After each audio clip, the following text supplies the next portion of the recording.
Halo semuanya, aku Kayla Manani, seorang mahasiswa di Cafe Telkom University Bandung. Aku sekarang ada di semester 2. So, on today's video, karena setiap kali aku ditanya, kamu kuliah di mana sih? Dan jurusan apa? Terus aku jawab, aku anak di Cafe. Di Cafe? Oh, di Cafe. Yang dari mana itu? Oh, di Cafe yang katanya itu kita kurang tidur. Well, bisa dibilang ya. Jadi sebenarnya apa sih DKV itu? DKV adalah desain komunikasi visual, yang dimana biasanya kita itu komunikasi secara verbal atau secara ngomong seperti ini. Tapi di jurusan DKV, kita mengkomunikasikan sesuatu itu secara visual melalui desain. Jadi untuk lebih jelasnya, ayo kita bahas mata kuliah apa aja yang ada di DKV, alat apa aja yang digunakan, belajarnya tuh kayak gimana sih, dan juga apakah benar fakta-fakta yang ada di luar sana seputar DKV. Oke, yang pertama kita bahas dulu mata kuliah yang ada di DKV. Pertama itu ada mata kuliah praktek dan juga mata kuliah materi. Kita bahas dulu mata kuliah yang praktek, komputer multimedia. Di komputer multimedia kita itu belajar mendesain menggunakan aplikasi. Nah, aplikasi yang digunakan itu adalah aplikasi Adobe. Tugasnya seperti apa sih Adobe Illustrator ini? Digunakan untuk mendesain sebuah vektor. Tentu saja kita mendesain sebuah vektor. Nah, aplikasi yang kedua mungkin lebih familiar, yaitu Adobe Photoshop. Kita harus membuat poster film. Di poster tersebut kita harus memunculkan muka kita dengan mengeditnya di aplikasi tersebut. Yang ketiga adalah aplikasi Adobe InDesign. Dan tentu saja tugas kita pun adalah membuat majalah. Contoh tugasnya adalah seperti ini. Lalu mata kuliah praktek yang kedua, menggambar konstruktif. Kita belajar mengenai proyeksi ortogonal, proyeksi aksonometri, menggambar satu titik hilang, menggambar dua titik hilang yang diaplikasikan dalam gambar bangunan. Selanjutnya, mata kuliah praktek yang ketiga adalah menggambar dasar. Kita pun belajar menggambar garis horizontal, vertikal, dan tentu saja tanpa penggaris. Tugas-tugasnya apa aja sih? Yang pertama itu kita menggambar bangun ruang. Tugas selanjutnya kita menggambar benda-benda yang tidak hidup. Kita membuat asistensi terlebih dahulu dengan tata letak yang biasanya berbeda-beda, lalu dipilih dan kita finalisasi karya tersebut. Kita pun menggambar benda hidup berupa buah-buahan dan juga tumbuhan.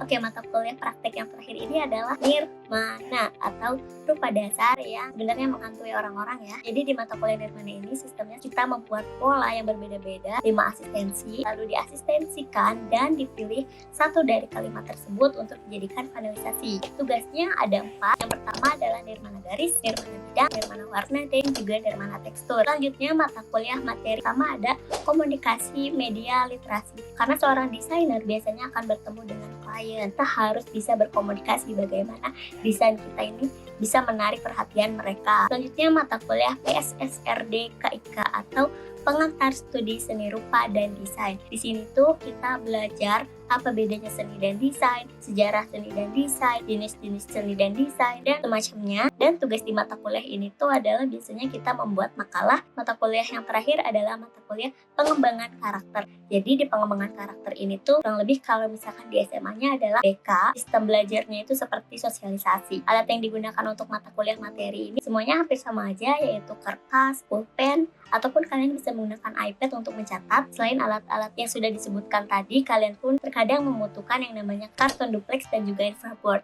Jadi keduanya itu digunakan sebagai alat untuk tugas. Untuk sketchbook yang digunakan, ketebalannya aku rekomendasikan sekitar 200 GSM, dan juga kalian membutuhkan kuas. Aku rekomendasikan dari Lira yang rounded. Lalu selain alat-alat, tadi aku menyinggung seputar asistensi.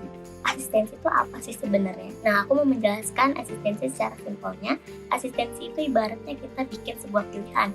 Nah, kita bikin 5 pilihan. Dari 5 pilihan ini, lalu kita asistensikan, yaitu kita ajukan kepada dosen, lalu dosen akan memilih untuk dijadikan final tugasnya. Nah, biasanya ukuran asistensi ini lebih kecil daripada tugas finalnya. Selain alat dan budget yang disiapkan untuk DKV, nggak kalah penting, stamina kalian pun harus oke, karena di DKV mau nggak mau kalian jam tidurnya akan berkurang. Tapi itu semua tergantung time management kalian. Harus pintar-pintar mengatur waktunya supaya istirahat tetap cukup, dan juga seringkali datang pertanyaan, berarti masuk DKV harus bisa gambar ya? Sebenarnya enggak juga, tapi asalkan kalian mau belajar, karena semua itu butuh proses, dan nanti pun tentu saja akan diajari. And I think that's all from me all about DKV, dan semoga bisa membantu buat teman-teman yang mau masuk DKV, karena di DKV itu nggak seserem itu kok, asal kalian bisa mengatur waktunya. Terima kasih semuanya. Bye-bye!